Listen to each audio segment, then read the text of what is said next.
कोण पीडित आहे तुम्ही या समोर?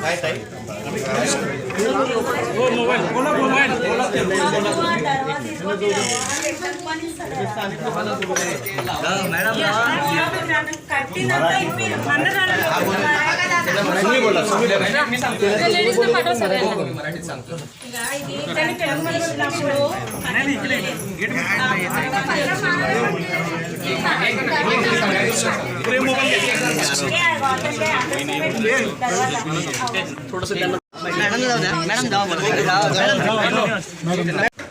म्हणून गेलं मी. माझंच घर आहे. पडलं कसं पडलं नाही तुम्ही जावा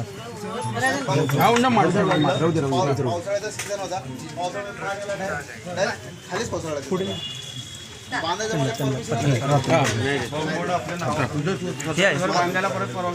देत. माझं स्वतःच घर आहे. असं पण नाही की भाडं नाही देत. एक मिनिट थांबून त्यांनी बोलते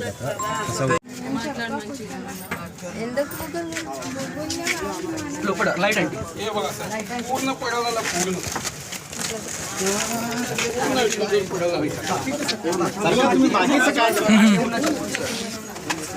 थांबा थांबा बस जाऊ साहेब आज जाऊ नका आता नको आज जायला नको आता नाही तुमच्यामुळे घर पाण्यात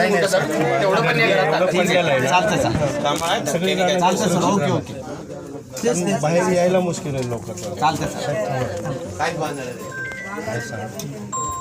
मुलाचं सोशल वर्क इतकं मोठं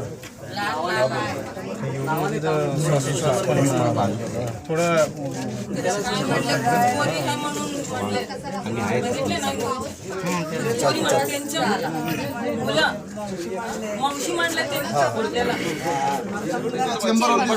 तिथं चेंबर आहे खाली. ते किरकिरी करून ते बांधताना पण हे बांधून आम्ही वासे लावला ना ते तोडायला पण आले तर पडते घालून आम्ही झोपलो होतो. एका दिवशी रात्री घरात फोन होते. आता बांधायला काढलं तर लाईट नसतं काही नसतं. बाहेर पडदे लावून झोपलो ना कोण तर असं अचानक येऊन मारून गेलंय. एवढं असं झालंय मला. एवढं उठल्यावर ना कोण पण नव्हतं. कोणाला काय म्हणत. माझा नवरा बी घरात नव्हता. माझं सासरं एकटं होतं. माझं सासू एकटं होतं. हे घर बघा हे घर बघा वाशे पण बघा. आम्हाला बांधायचं कारण नव्हतं. सर्व कुजलेलं वास.